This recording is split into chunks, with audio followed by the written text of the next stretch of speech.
All right, I am here, I think. If you are watching this in the future, chances are good we won't get started for a couple minutes just because I'm gonna wait for people to trickle in. So, hope that works for you, person in the future. I am gonna try and get my control room thing down. Head over to Slack, invite people in.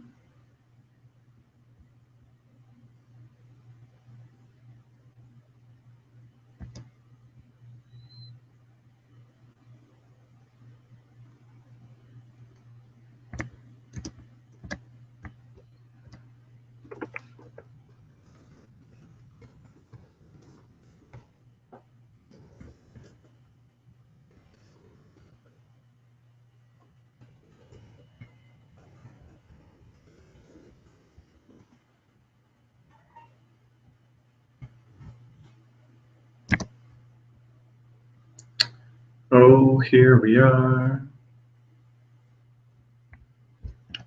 Make a little note in Slack.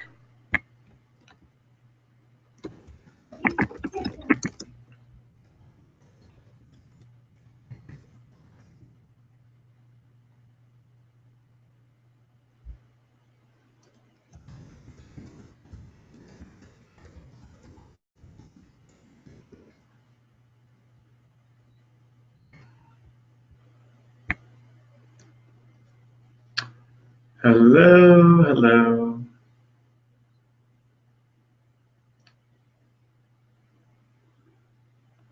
Hanging out, being cool. Trying to make sure that everyone's there.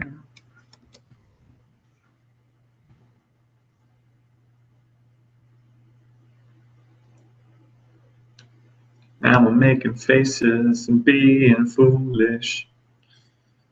Drinking from an empty glass of water.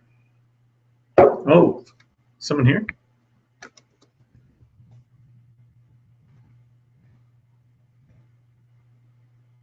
Claims that someone's there. Oh, now it doesn't.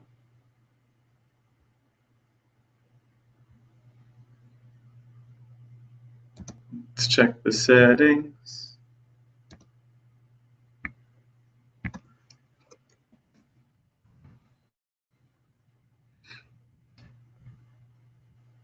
Says someone's there again.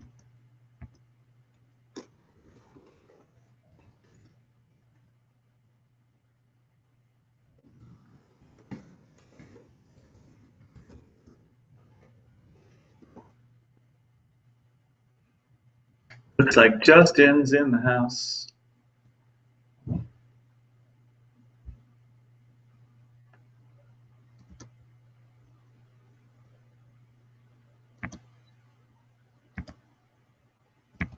I'm the only member of the...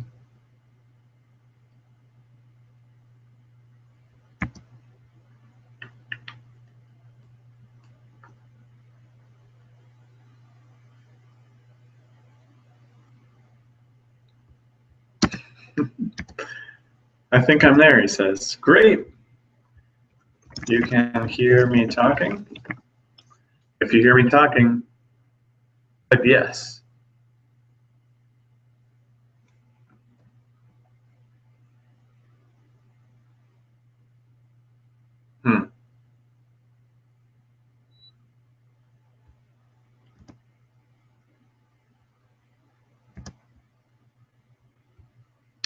Says I got a viewer.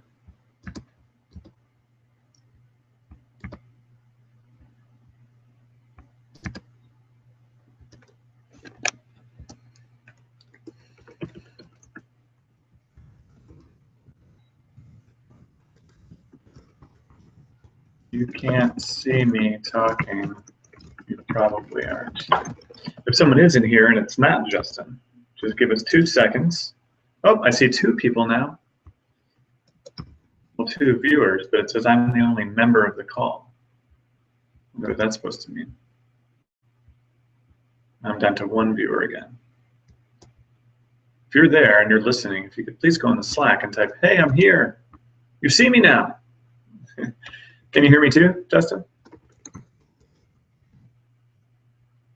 Please say yes.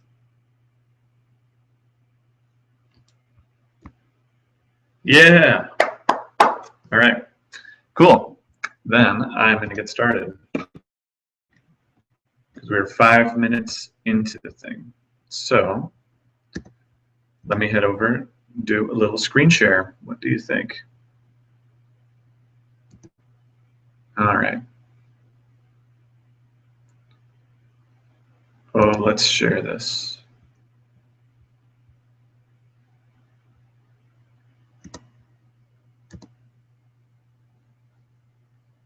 Cool. So today I wanted to have a conversation about something that was always a big pain point for me this time of year, and that was dealing with how to sort of deploy different sorts of staff members. A lot of times, people will come up through our camp ranks, and for one reason or another, it's clear that just plugging them in as sort of the bulk of your staff, the counseling staff, isn't going to be something that works best for your camp. But you have brought this person in, and you just really care about them. You've known them for years, perhaps. They came up through your camp, and whether for one reason or another, it just doesn't seem like they're going to slide seamlessly into your counseling staff. But you kind of don't want to hurt their feelings and kind of ruin all the hard work that you've done in all the years that you had with them building up to that moment. And as we all know, many people are going to picture being a staff member on our camp from the time they're very, very young. So today I wanted to talk about sort of the little framework that we developed to incorporate as many of these people on our staffs as possible, because ultimately, I think it's okay to have sort of a diverse staff, even as it pertains to how outgoing or how sort of effective you are in going through the world. And then also, ways for dealing with things when it becomes apparent that we aren't going to be able to employ those people. Whether it's because our staffs just aren't big enough. Many of you, like me, have worked in staffs of multiple sizes. So I worked on one staff where I was doing hiring for 100-person staff, and then at another camp where I hired just a 20 or 25-person staff. And obviously hiring people who were, not jacks of all trades was a lot more difficult on the 20 or 25-person staffs than it was for the 100-person staff. So yeah, without any further ado, I'm going to dive right into it. So the first thing I think we should always be thinking when we are picturing our staff communities as we go forward is that this is really an ongoing process. Now we're here in March and probably in sort of the final stages of staffing our summer camp programs, but the hiring process for Camp 2017 is going to be beginning this summer at camp. So the first thing I always like to do is start the conversation early. And by that, I mean, these people, well, this is Laura, so she's fantastic, but these people who are coming up through our systems who, they talk the counselor talk and sort of try to walk the counselor walk way before they ever can even join the Leaders in Training program. I think it's okay to start the conversation about what their role at camp might be really, really early on and sort of indicate to them the kind of growth that you might need to see or the kind of skills they might need to develop to be useful members of your staffs. I think too often in the far past for me, I would have these really, really sweet people, sort of indicate they wanted to be a part of camp in the future. And in my heart think, well, I don't know how I'm going to hire this person as sort of a fully functioning staff member given their current skill set. But actually not having that conversation with them early on because I didn't want to hurt their feelings. And in reality, I think I could have gone back and had a conversation with them that perhaps didn't sound like, hey, you stink, you can't be a part of our staff in the future, but instead sounded more something like, hey, I know you've really talked about wanting to be a part of our camp community in the future. I have noticed, however, that you don't go out and engage the kids all the time. And if you're not able to do that just yet, that's totally understandable. Here are some other ways you might be able to tie in. This can point them in the direction of seeking certification. Like if you have full-time rope staff during the summer or full-time lifeguarding staff, or perhaps kitchen staff or someone to run the camp store, something of that nature. it can start them thinking about being a part of the camp community without actually having to be the person who's the counselor in charge of the kids. Because a lot of times these people, they're also overwhelmed by the idea of being counselors, but they perhaps don't even know that these other options are available. But by letting them know that these sorts of things are available, even years in advance of them applying, they can start to envision their role at camp in the future in a different way. They can also then just go and apply for those positions instead of coming and applying and being to be a counselor and having sort of that awkward conversation, which can be really challenging. So yeah, to the degree that it's possible, I always recommend, and now for me, always have these conversations the first time I even start to think, I wonder if this person is going to want to be a part of camp in the future. And if you're just showing up late, by the way, I'm talking about people who it's clear that they want to be a part of our camp communities in the future in sort of an employment capacity, but from our end, we're just not sure if they make their grade A sort of counselor material. The next thing that I recommend is actually working with the families of young people involved. This is sometimes a little bit trickier. I mean, especially if we're talking about an 18-year-old person who's applied to actually work at camp. Obviously, in that case, it would be inappropriate. But I'm talking more about, those 16, 17-year-old people who are indicating early on that they want to be a part of camp going forward, but we know deep down that we're probably just not going to hire as camp counselors. This can do a number of things. First of all, working with families and kind of giving them realistic expectations as to what their child's role can be in the camp going forward can help them put things into context if the kid does need to hear a difficult thing. Many times, again, parents are pretty understanding if their kid isn't living up to certain expectations, that they won't just be able to go and be a full-time counselor. You have to be careful here, again, from a privacy perspective, but I think if you have parents that you form relationships with and that you build up trust with, you can have more realistic conversations with them and let them know, hey, we really love for Sean to be a part of camp going forward, but in the counseling capacity, he hasn't quite shown either the maturity or the responsibility or just the general outgoingness that we're looking for in counselors. So it'd be great on your end if perhaps you could steer him towards applying to work in our kitchen for next summer, or apply to work on our ropes team. We do think that he could start out in those roles, and of course, if he demonstrated an increased level of responsibility in more of a support role, we would love to chat further with him about a counseling role in the future. The other thing that it can do is, you can reach out to these families and say, hey, I know that Sean was thinking about applying to work here in the future. Just want to let you guys all know that we get 60 applicants for junior counselor positions every year for 15 actual positions. And so this is a really, really highly competitive position. And if he doesn't get it, we don't want him to feel disappointed or too upset. Doesn't mean we don't love him. It doesn't mean he can't be a part of our family, perhaps in a volunteer capacity or limited, 1 or 2 week capacity. But just having him here all summer in a counseling role might not be possible.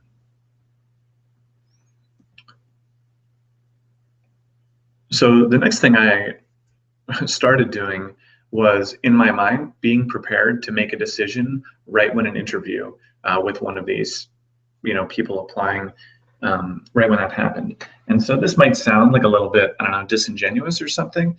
And my goal was never for it to come across that way to folks. My goal was always for just to have the highest level of honesty possible in conversations with potential staff members. So let me give you an example of what I mean here. So say that Sean comes in and he wants to apply to work at camp this summer. And, I've known Sean for many, many years. He went through my counselor and training program.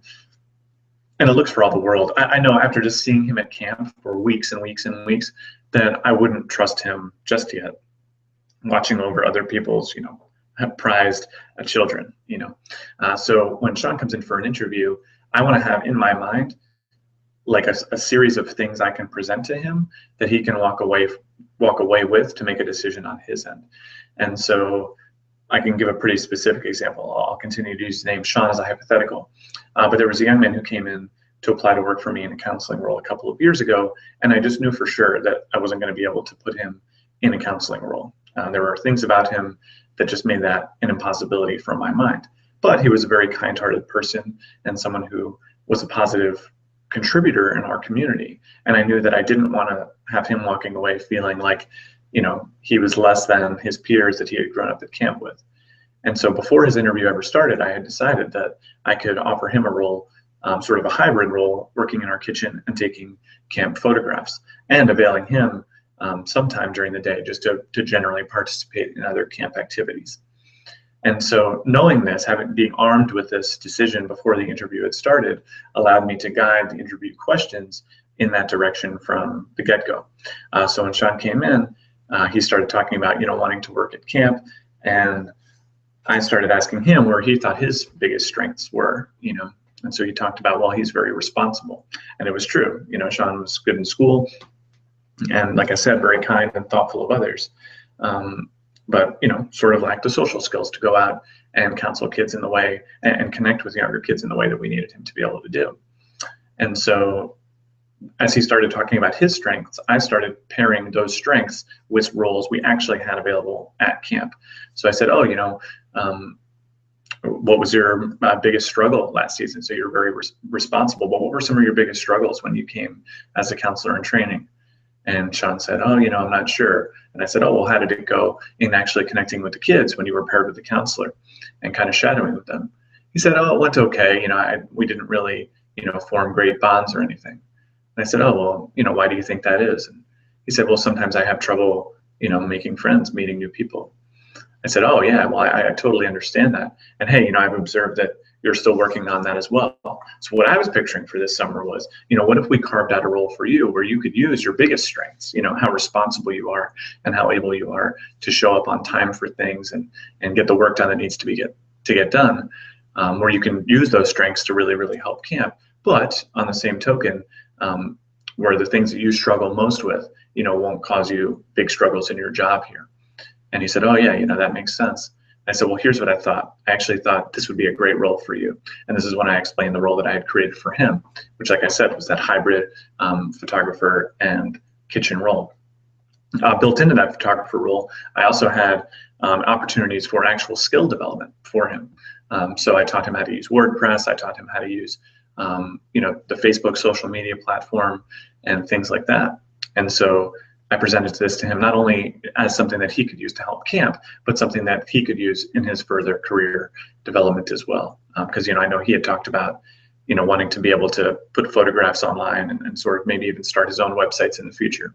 So that was a really good moment of what we call dovetailing interests, where I was able to offer him things that were valuable to him and also keep things that were valuable to me, like, a really A+ counseling staff. But yeah, being prepared before the interview was over was essential to that, because when Sean came in, I think if I would have said, okay, well, we'll be back, talk to you again in the future, and tried to handle this conversation over the phone, that would have been a lot more uncomfortable. And certainly if I would have tried to handle it, by sending him a letter or sending an email, I think the possibility for hurt feelings and a hurt relationship between him and us and his family would have been quite a bit more likely. But by just having that resolution, offering him the position right on the heels of the interview, that was a great way for everyone to feel good about the situation. And Sean wound up working for us for 3 summers and doing a fine job in the roles that he was designed for. So this is another thing we started doing when we realized that, the more people like Sean we had applying, the greater difficulty we had in actually, how do I put this? The greater difficulty we had in staffing ourselves as leanly as possible to, use the budget of the camp responsibly, while also bringing as many of these folks who weren't quite counselor material, say, but who we did want to have be part of the community.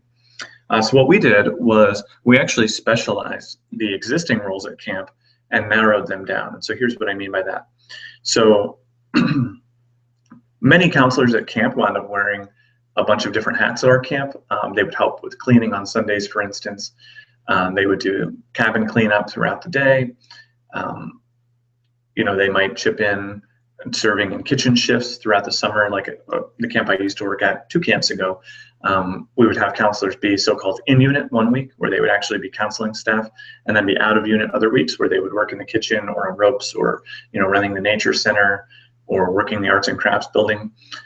So what we did was we started specializing these positions. And what I mean by that is we created some people who were just counselors. So if you were a counselor, you were only a counselor, and then you never facilitated a program area.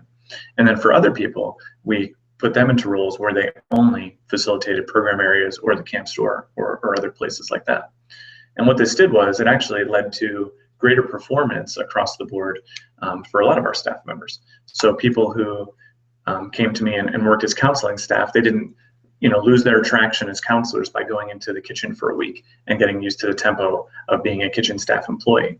And likewise, my people who were kitchen staff employees really got the feel for what opening the kitchen looked like in the morning or closing the kitchen in the afternoon looked like. This was actually really neat. I can think back to last summer where I had a young man work for me who was only 16 years old actually, and he couldn't afford to be at camp if he had to come back as a leader in training or in a volunteer capacity. So we created a role for him to work in the kitchen, and by kind of pairing him with our chef, who was terrific, he was able to learn a lot of skills and actually run whole meals by himself. So we had a 16-year-old working and preparing 150 meal dinners and things like that as the lead person. And that was really cool for him because, again, it gave him that skill development and really taught him a lot of responsibility while also, not having to use him in a counseling role that he was definitely not ready for. I mean, both legally by New York State standards and just emotionally and in terms of maturity. But by building up through that role throughout the summer, he really learned hard skills and actually helped camp. He was a real value to camp instead of just sort of a hanger-on that we were paying salary to because we felt bad for him. So yeah, to sum up this slide, what I was saying was we just want to basically create really specific roles at camp that certain people can occupy. Also, it turns out that there are very specific roles like running the archery course, if your camp is big enough, that you don't need to be the most charismatic prom king sort of person to run. You can simply be very kind-hearted and responsible and run that area very effectively. So I alluded to this earlier in my Hot American Summer slide. It's my favorite camp movie. But hiring these people for a position where they can get more training and skill development. So I already mentioned Sean and his picture taking. I mentioned Andy, we'll call him, who came in and worked in the kitchen and actually developed skills there. But the important thing here was to actually follow through on this promise. I think that I can think back many, many years ago to where I was just a summer program director at a camp, and we were hiring people for ostensibly these reasons. I can recall someone who was like the marketing intern, but they didn't really learn any marketing skills. Again, it was just sort of a place to bury them or whatever, because they weren't quite counseling staff. But affording people the opportunity to actually get more training makes that conversation a lot easier. It makes the connection more authentic. And harkening way back to one of my earlier slides, it put the opportunity there to connect with a family and say, hey, say Jackie isn't going to be our #1 counselor this summer, but I really am very interested in teaching her how to use our WordPress platform to make blog posts for us. And I'm very interested in teaching her actually how the ins and outs of the kitchen work. So she theoretically could go to a restaurant in the future and say she had actual cooking experience, not just as a dishwasher. But yeah, by actually making these positions resume builders, it was seen as less of a where it became less of a situation where everyone at camp knew that we were just burying the non-counseling people in these other roles. By hiring them for positions where they were actually being trained and doing skilled work, it became clear that they were simply specialists and not just places to hide all the people that couldn't be counselors. So the next thing we found was, okay, so what do we do once we actually hire some of these folks? And now I'm actually speaking specifically towards some folks I've dealt with in, I guess, on certain spectrums, for lack of a better term. People who have sort of, ingrained or learned situations where it makes it really hard for them to be full-fledged sort of members of our staff families and staff communities. I'll speak to a specific example right now. Someone I worked with who was diagnosed with Asperger's and who had a generally quite a tough time. Oh, I hear someone slacking. I just want to make sure I'm not doing anything that's, I can't see your slides, just my screenshot. Oh no. Beth says she can't see my slides. Is that true for other people too? because that would be a big disaster. Oh, no. Oh, goodness me. Okay, let's try that again. Thank you for telling me that, Beth. Let's see what I'm doing here. Oh, goodness. Okay, stop sharing. This is me, standard technical difficulty situation. All right, let's try this. The screen sharing worked so fantastically last time.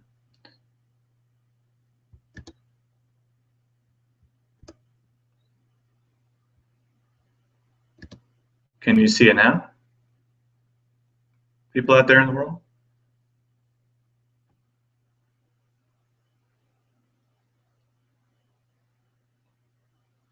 If you can see this slide, type in, yes, James, I can see your slide.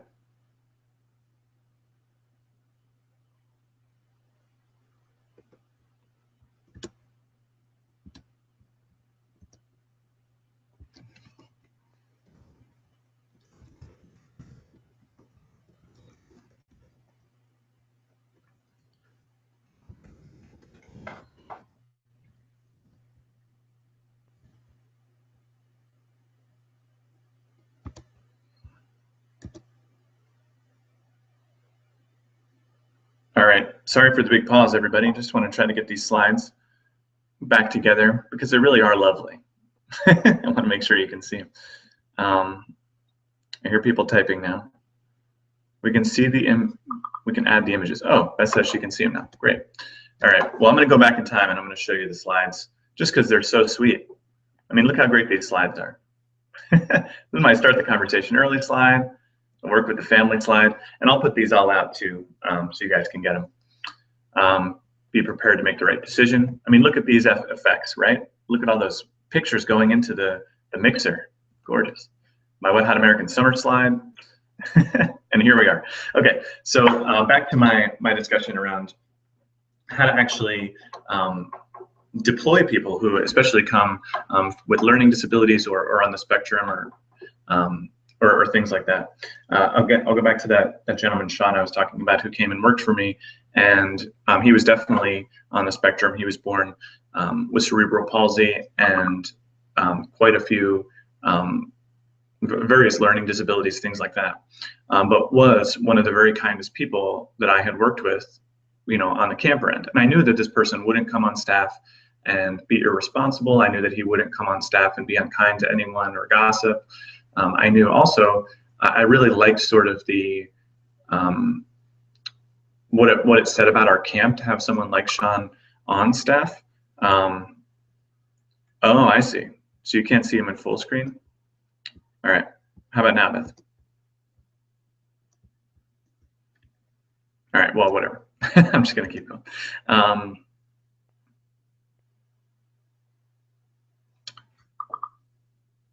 Okay, great. So anyway, back to the story about Sean there.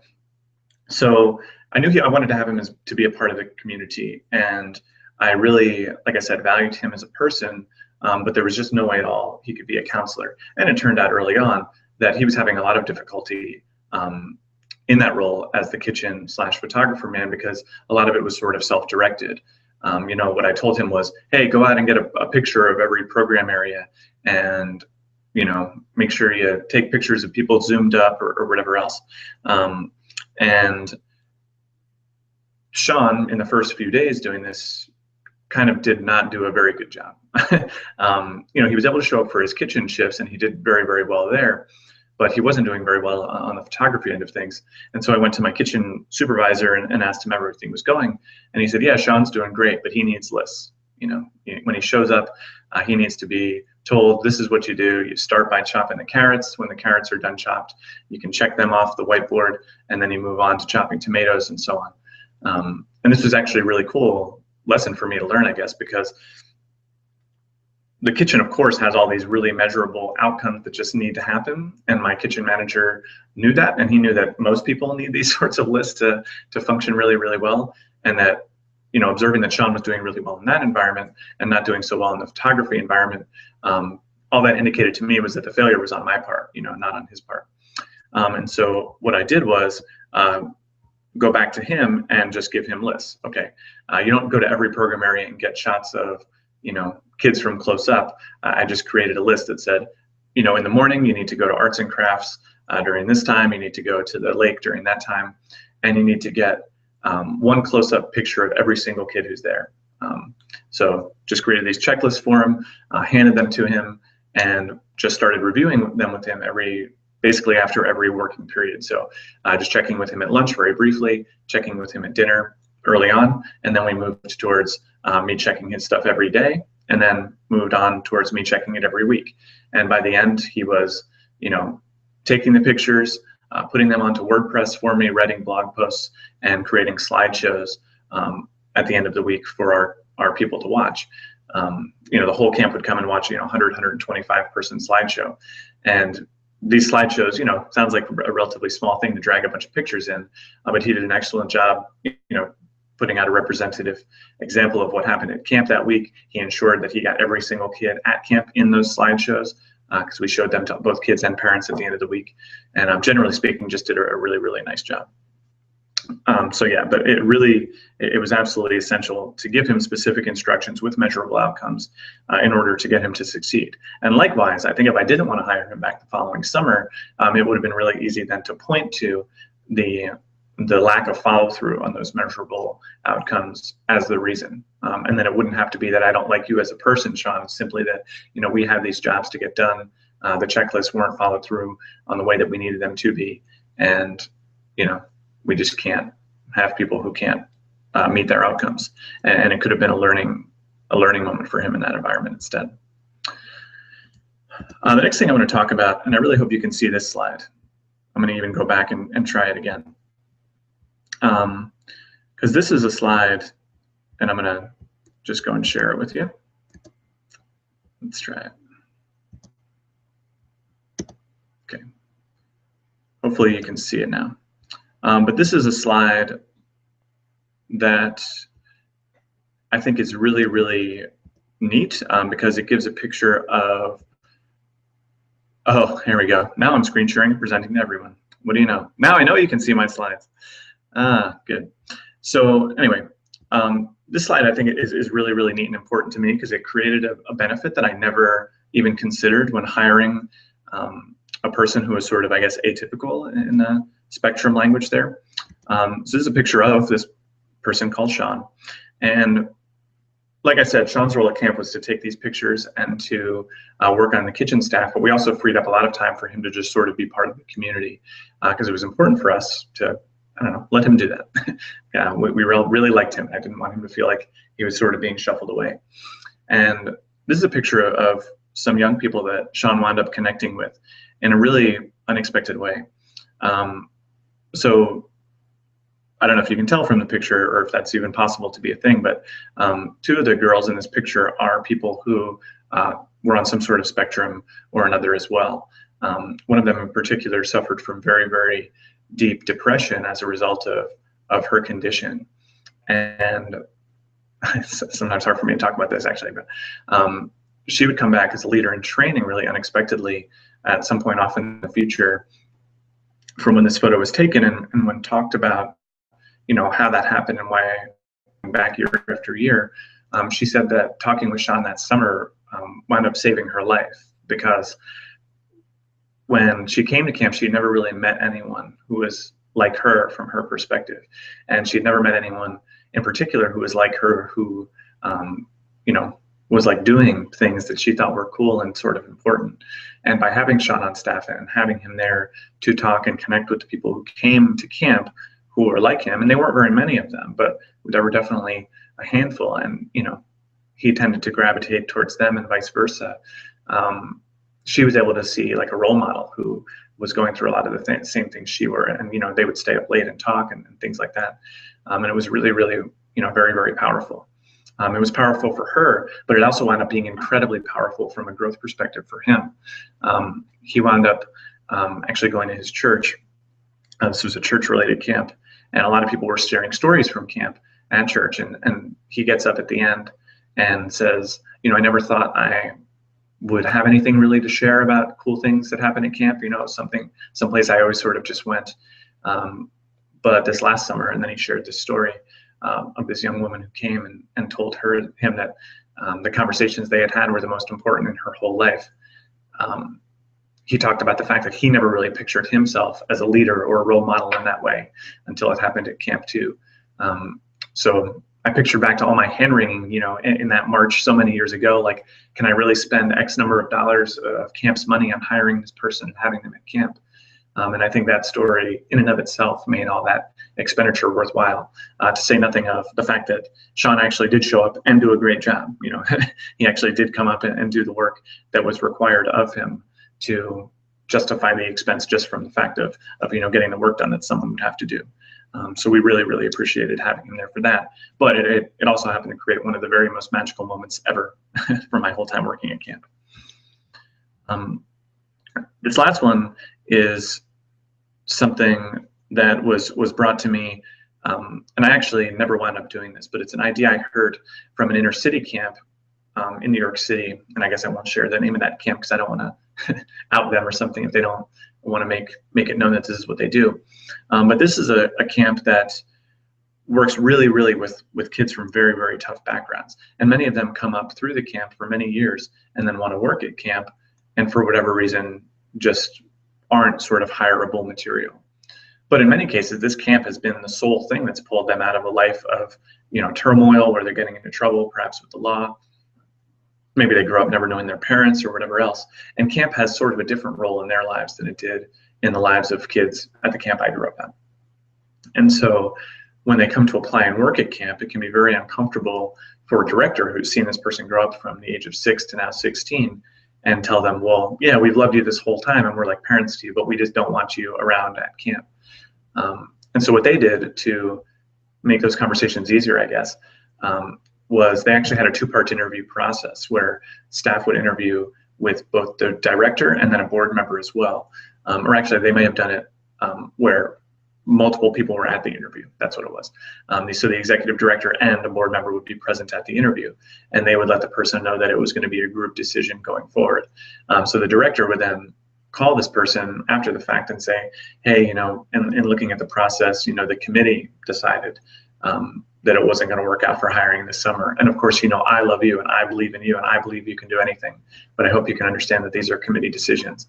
And while it didn't make everything totally easy, it did alleviate a lot of the really hard feelings and the, just the total devastation that would come from it being a clearly one-to-one, hey, no, I am not approving of you in this position. So anyway, I thought that was a sort of a good way to go about having these discussions in ways that were, I guess, less direct and less hurtful, because it doesn't seem like they can still learn that not everyone is going to just roll out a red carpet for them everywhere they go, and sort of learn that tough life decision of, well, maybe there's things I did that didn't cause me to be hired, but without sort of damaging that relationship, like a paternal sort of relationship that had developed there. So I thought that was pretty cool.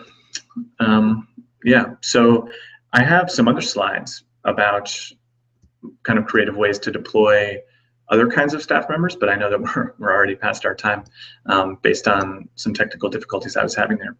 Let me see if I can bring anyone else into the conversation. One of these days, I'm going to have to take a class on just using Google Hangouts, because I, believe it or not, prepared painstakingly to make sure I knew how to use this thing, and I apparently don't, because you guys are all here, but I can't see you in my control room. I can't see you in my chat or anything like that. So yeah, maybe just in Slack, if there's any like potential discussion points you want to have, I would love to clear up anything I said. And if I can't get you in the video, I can certainly respond in the chat there.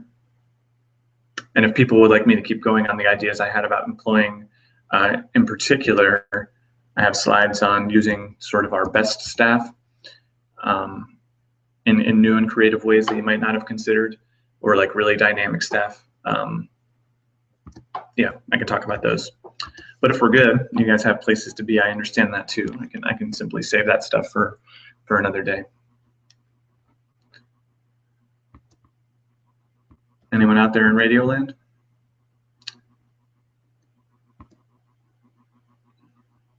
No? I see people disappearing from the viewers list, even if I can't see exactly who they are. So I suppose I will just do one more thing, which is put a hat on myself and a dog's mask. That's one thing I actually can do with the Google Hangouts. Anyway, if there's no questions or further comments, I will call it for the day with my hat and my dog's mask on. Oh, I have some questions. Get my mask off, my hat. Let's see here. Natalie says, have I ever run into any HR red tape with some of the coaching conversations I've had with upcoming staff? No, Natalie, I haven't. So I guess I'll speak to some of the HR concerns more broadly. I guess when I was running a camp and involved in the hiring discussions at the camp with 100-person staff, I think I would have been a lot more, I guess, more worried about things like HR and stuff, just because my relationship with the staff and sort of the community at large was a lot more spread out, for lack of a better word, versus when I was at Vanderkamp most frequently. You know, I had structured my role in such a way that I knew everyone personally. So I don't know if like HR would have been psyched that I was out having these conversations really, really early on. But I always sort of operated with the idea that if I'm forming a relationship with someone and it's you know, a trust-based relationship that's going backwards and forwards, I didn't expect that they would then take those conversations and sort of, you know, pursue litigation against me or anything like that. And I was always also very, very careful to not ever make it, you know, ever say anything that could be taken as discrimination. Like I would never have gone to any of the folks that have applied to work for me who are on the spectrum and say, hey, I know your Asperger's makes it hard for you to interact with people or something. Like I never would have said anything like that directly. Actually, one really important idea I got from a conversation that was in the Camp Pros group after I had posted that I was going to do this office hours, was that someone came through and talked about asking people how they would handle certain situations. So basically just asking them staff training sorts of questions. Like, so if a kid came to you and asked you, you know, and told you that they were struggling with an abuse-related situation at home, how would you handle it? And many times the people that are very well-meaning, but perhaps not grade A counselor material, aren't able to really put themselves in situations like that very effectively and talk about what they would do. And so when someone sort of fishes around and scrambles for an answer, then you can follow up and say, well, you know, this is a really, really important thing. It sounds like you might be uncomfortable having conversations like this with the kids that come to camp. So what do you think about envisioning a sort of different role where that's not the type of thing you're handling all the time? And that actually is a conversation I've had with people. And very frequently, they do have a level of self-awareness where they know how uncomfortable it is for them to be in conversations like that. So I guess this is a long answer to a short question. But no, I never ran into any sort of HR related issues. Not to say it's impossible. And the one I would have been concerned about from an HR perspective would have been talking to people's families before considering hiring them and whatnot. In that instance, I only did that twice that I can think of, and those were with families who were like, you know, donor families who were people who had me over to their house for dinner and that sort of thing. So I didn't question that they knew that my best interests were, or that my interests were. That I didn't have any doubt that they knew that I had their kids' best interest at heart, I guess. So no, I didn't worry about that. And then going back over here. Oh, Beth says there are questions. I'm interested in other ideas. Maybe Slack isn't feeding me everything. Click over to office hours and I'll go into the chat. Well, Beth says she's interested in seeing the rest of my slides. So I am going to do them. But first, I'm going to put a crown on my head and just go double check the chat. I don't see any chat here. So if anyone could relay the questions into Slack, if I'm missing them, that'd be great. But I will go and grab my other slides and finish those. Because we actually did wind up doing some fun things with our sort of A+ staff that was a little bit different than I think a lot of people wind up doing. And so how can I find that? Okay, screen share. You can hear my family. They're carrying on, having fun in the background. Oh, Jack and Laura are at my house. This is amazing, playing with my kids. Okay, so I'm going to share now the fun things that we wound up doing with our best staff. So this was a totally different take on deploying our best staff members that we tried at Vanderkamp. And this is the concept of what we call the resident fun man. This could also be the resident fun woman, but our person happened to be a man.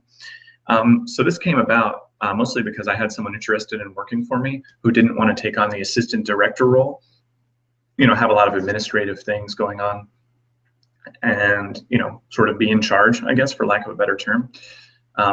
Although I think that the resident fund man position could be incorporated with sort of an authoritative perspective. But this person actually was my brother, and he came back to work at camp for us, but he didn't want to be paid. He just wanted to be involved in the fun and making the magic happen. And so what we did for him, and we wound up actually structuring our staff around this idea, was basically we decided a certain number of people on staff who qualified as sort of resident fun people. And what a resident fun person is someone who can go into any activity and make it fun. So that's kind of the idea there. And so my brother would be considered a resident fun man. I would have put myself in that category, at least as it pertained to us running camp. When Jack and Laura worked for me last summer, they were in this category as well. And two of our very, very best staff members were considered to be in that group as well. So with the resident fun man structure, what we did was we said, okay, if any activity is going on at camp, we want one of our resident fun people there. So, we ran a very sort of, I guess, decentralized program where people didn't have to walk around in small groups and things like that. People met back in a central location and then traveled out to program areas from there, so kids could basically go wherever they wanted all day. And what this afforded us the possibility to do is, if we had program area specialists, then we could spread out our resident fun people without them actually having to facilitate the activity properly. So if in a given activity period we had basketball and arts and crafts and swimming and unstructured play going on or something like that, we might send Kyle, my brother, over to the swimming area. Maybe Laura would head down to the arts and crafts or the maker space. Maybe I would go into basketball, and maybe we'd send Jack over to whatever other hypothetical program area I said that now I forget. And by doing this, we ensured that we had one super fun and one super responsible person at every place at every time. We structured our camp so that no one ever really had to be in the office while people were awake. This meant, of course, giving people days off and other periods of time off. But we went really heavy on this sort of like non-counseling staff that was really, really good, with the idea that, while Laura, say, would have been easily our best female counselor, that having her extremely, focused impact on just a few kids wasn't going to be as valuable as having a broader impact on more kids, at least as it pertained to us running camp. So the resident fun man idea was something that we just wound up using all the time because it worked so fine for us. The next thing we wound up doing with a lot of our, I guess, like middle management staff was we actually took away their, ability or their role of doing any discipline whatsoever. So what this meant in the context of our camp was that if there was any problems, whether it was staff to staff or staff to kid, they brought those problems to me instead of handling them themselves. And the reason for this, this was sort of a tough call at first because, of course, you want people to engage in skill development and that sort of thing. But the reason we wound up doing it was because, well, first of all, I always felt like I was the most qualified person to deliver bad news or stern talkings to or whatever needed to be happening in a way that was both loving and coinciding with our camp's mission and purpose. So I felt like I was the best person to do it, and it was such an important thing because it happened so infrequently at our camp that I didn't want to put it in the hands. I didn't feel like that was something I should outsource, I guess, for lack of a better term. And second of all, it's really hard to train people to do this effectively other than just showing them how it works. So so in the case of, say, we had a staff member who wasn't living up to their job expectations and someone's sort of area of governance. So say Laura was in charge of one of the lodges and one of the staff members wasn't living up to expectations there. She would come in and share that news with me, and then we would have a conversation all together. But Laura wouldn't be delivering any of the sort of bad news or the disciplinary ramifications to that person directly. Hold on a second. Hey, Jack, we're doing office hours in here. Will you guys just mind moving away from the door? Thanks, dude. Sorry about that. So say, yeah, back to what I was saying. I lost it. It's back. So Laura could learn, from me how I wanted those situations handled. So theoretically, if we had kept running that camp off into the future, and actually we will do this summer, she could handle that in the way that I thought it should be handled. But it also led to a cool situation where if someone was really frustrated by, the disciplinary ramifications of their actions, they still had someone in a position of authority that they could talk to who wasn't seen as the bad guy. So they might hate me or talk badly about me or whatever else, but they could go to Laura or Jack or some mature grown-up, aka not just another staff member who was also frustrated, and talk to them, taking them out of the disciplinary roles. That actually increased their ability to support people who were going through tough times at camp.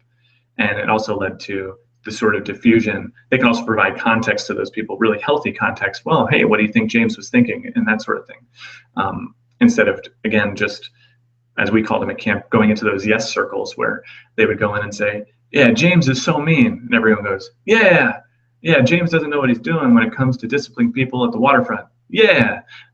Instead, they could breach those conversations with people who could say, hey, why do you think James doesn't want us to do those sorts of things at the waterfront? And have a healthy conversation instead of a damaging one.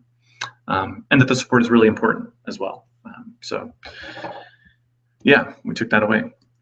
And then the last thing, this is I think a conversation that a lot of camps go through, and I don't necessarily have great answers on this, but I can tell you what we did anyway. And this is the conversation of, so when we have great counselors, do we use them to run our leader and training program, or do we use them in the areas where we tend to need the best counselors? So at the camps where I've worked, this tends to be with the very youngest kids at camp. And this was always a really tricky one because on one hand, of course, your mission at camp is to impact the actual youngest kids, the kids who probably need it the most. And your leaders in training or whatever aren't necessarily going to need your best staff in order to function and perhaps turn into good counselors. But we wound up making the sacrifice, I guess, for lack of a better word, or sort of the economic decision to apply our best staff in leadership training roles. And the reason for this, and I think a lot of camps do this, so I'm not sharing any earth-shattering revelation, but the way we were comfortable with this decision was the idea that I've seen mediocre leader and training leaders basically just maintain the status quo of all of the leaders in training in their charge. But I've seen fantastic leaders in training people turn, totally unhireable people into, people who could work in support roles. I've seen them turn people that were decent into very, very good counselors, and I've seen them turn that great sort of leaders in training into the transcendent future camp director types, just by leading that incredibly good example. So we wound up being in a position where it just wasn't a decision at all, that those people were just going to be in charge of our leaders in training. And for us anyway, it led to sort of a rising tide where the level of counselors overall went higher and higher. So it became less of a sacrifice to put our very best people in those leaders in training sort of roles. So yeah, that's what I've got for today. I really appreciate everyone's patience with my technical difficulties. Yeah, not my first choice, obviously. It won't happen next time because now I know what happened. And it will be a party like this party hat. So if you guys have any other questions or want to further the conversation, let's head over to Slack and do it. I would love to continue this conversation off into the future and yeah, continue learning on it because I'm far from an expert on this stuff. I just know what we've tried. And we've tried a bunch of different intentional approaches. And yeah, sometimes had more success, sometimes less. But it's certainly not the pinnacle of human achievement just yet. So thanks, y'all. Hope you have a good one, and I'll see you back inside.